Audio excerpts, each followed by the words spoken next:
Good. We'll get started, Coach. Yeah, I thought it was a really good game by two good teams. Physical game. I thought both lines were, fairly impressive. That's a stout offensive and defensive line that Utah has. Our guys battled hard to run the ball, and I thought we were pretty effective running it at times. Probably didn't throw it, pass protect as much as we'd like, but we'll go back and take a look at that tape and see where we go from here. Chris, it took a punt return to win this game for you guys. Yeah. Talk about kind of the momentum shift and everything that happened around there. Well, I think we were on it. We talked a lot about tackling. We talked a lot about turnovers. We talked a lot about special teams this week, and all that stuff showed up loud and clear. It's awesome for Dante to get that done then, because that punter's a heck of a punter. He's a weapon, and we could get nothing. He just kept driving us back, and we probably fielded one time he shouldn't have, and then he lets it go, and the guy's inside the 5. I mean, he's really, really good. And we finally got our chance, and then Dante made a couple guys miss. Hats off to him. But I think the special teams showed up. Cam came through on a clutch kick. The turnover thing showed up. They got that pick that hurt us, hurt our defense, although I think our defense kind of swelled up and did a nice job until we had a couple stupid penalties. I think those 2 penalties really, really hurt us. We could have got off the field twice and didn't, and I think they gave us something out of both those. And tackling showed up. That's a physical offensive line with a really good running back to go behind it. Keeps things alive, stays behind the line. You don't really have a couple guys wrapping him up. As far as the penalties go, is that something you addressed this week more than usual, just with Troy out there and those guys knowing him? And it seemed like that showed up. That showed up on the run on the goal line for sure, and that was that was not good and disappointing. I thought we'd have a little more poise in that.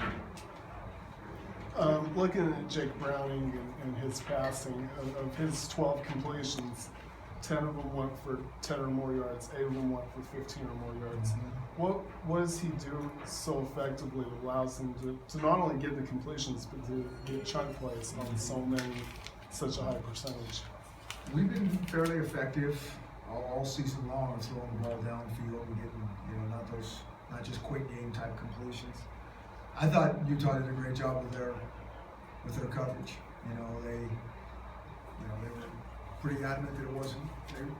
We were going to come here and throw for a lot of yards, and they disguised things. They changed some stuff. The pass rush was good. I think they did a really good job with that. Good, Chris. You fell behind just for the second time this year. Could you talk about the way the team reacted to that? Seeing King marched right back down and scored. Yeah. This to me is the real football. Real Pac-12 football. We came in at halftime and they were angry and kind of had that look in their eye. And I just want to make sure it's the right look. This is how it goes. You get grind it out in the fourth quarter. Having games, huge leads in the first half, we've been fortunate with that, but I don't think that's how it goes from here on out. And so we need to learn to go to play with boys in tight games. The second half was better, although we did have another one. Have to see it on tape. We had him off the field, get a penalty, and we keep it alive for him. Coach, you were missing Jake Gelvin. Can you address that? And just Nick took his place. Can you talk about him as well? So I think there was a 3-way rotation going in there with Shane Brostick, Andrew Kirkland, and then Nick Harris. And it's hard when you lose a senior offensive lineman that's played a lot of football for us. It's kind of one of the pillars in there. But I thought those guys, got some great work against the quality defensive line, and I'm anxious to put the tape on. I really don't know how they did. We'll get Jake back. It's nothing super serious, but I don't know if we'll have him next week. We'll see when we get back. Can you talk about the running game a little bit? It just really seemed to get going. Yeah, and I think a lot of that was due to Miles. Miles made it get going. I thought our line did a pretty good job of on a couple of runs were blocked pretty clean, but a couple of them weren't. And I thought Miles was kind of back to his old bag of tricks of kind of making guys miss and spinning out of things. And I thought Lavon ran really hard too. I thought that was a good combination. Is this a game where Joe Mathis's absence kind of showed up a little more? I think it does. I think it does. You know, he's an explosive pass rusher, and you know, we miss him for sure. Chris, how much of what Jake did today is check with Lee? I mean, how much of what he's doing is at the line, and how did he do with that? Yeah, there was a decent amount of it going on. A little bit concerned with it just because of the noise. It's hard to make sure everybody's on the same page. But each game we have quite a bit of that. How did he do today? Yeah, he was on it pretty good. You know, a lot of it was man coverage. We were really trying to do a nice job of disguising what coverage they were in. We knew that was going to be, but I thought he was on good, and we had the plays on that we wanted for the most part by him being able to identify coverage. You played Arizona was a tough game that you had, but this seems to be probably the hardest game that you've had to go through. I mean, talk about the adversity that you had to go through, but then being able to have some resiliency and come back. And again, I don't really want our guys to, excuse me, to think of it as I think this is just Pac-12 football, playing good teams, and that's how they're going to go. You just got to answer back and forth. I think it's a good point. You guys probably think it was adversity, but I don't think it was really adversity. I just think that's real football. But nevertheless, we haven't been in a bunch of those games. Haven't been in for a while, and played hard. Figured out a way to get it done. It was nice to kind of answer in a unique way on the special teams because they're good on special teams. So it was good. Did it help in this close game to be able to know Kyle Whittingham a little more than maybe others have since you've played them before and in past years? Yeah, I don't really know if that showed up other than just watching tape and kind of studying what they do. We played them last year. I mean, they're always kind of the same in terms of being a good football team and sound, and they're physical. I mean, that's what you know you're going to get. Dante said his first thought he kind of went back 5 yards, and I better get out of this or coach is going to yell at me. Did that cross your mind? Well, we kind of laughed out there, I think, after that the second to last punt, because he drives us back, and I said, he's good, and I think the punt returner's like he's like a boxer, he's like a counter puncher. You just got to kind of hold your ground, and if they give you a pitch to hit, now I'm on the baseball then you got to strike, and that's kind of always been our theme, and Dante's been pretty good at it. The first college football playoff rankings come out Tuesday.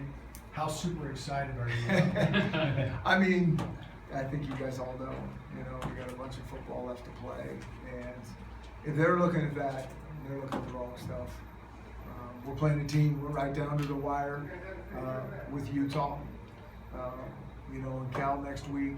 I mean, they just keep coming. It's a good, fun conference to play in terms of the parity and those type of things. We're back on the road, and so it's just a lot of football left. What were you most pleased with today? I think fourth quarter, how tight it was in the fourth quarter. We just kind of figured out a way. The defense stopped them when we had to. Figured out a way to score points when we had to. I think it was a physical game on both sides. We did what we needed to do to kind of hang in there with those guys. Chris, have you ever had a quarterback drop a punt on the 1 yard line? I don't know about that. That was pretty good. But again, going back to special teams, we had one earlier by Tristan, and then Jake got one. And when you're playing tight games like that, 99 yards, fields really matter. And so that was good. How often does he practice that? We practice it. He'll practice it every week. They practice on their own for those guys have more individual time than anybody on the entire team, and so they'll take some time each week. No, I mean Jake with the pooch punt. That's what I'm talking about. Yeah, so they'll go over. Those guys get so much individual. Like half the time they're looking for things to do. I mean, they can't just throw and throw and throw. So they'll spend time each week, punting a little bit. How much do you?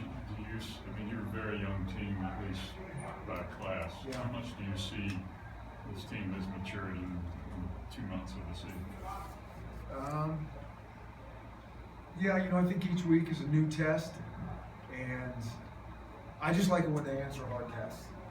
They've come out and they've been ready to play. We started fast and got really good momentum going, and so that's all fun. That's fun. That's nice. But I do like it when we get in these hard situations and they have to figure out a way and just, I think that's gonna give us some confidence, down the road in another hard situation. Anything else, guys?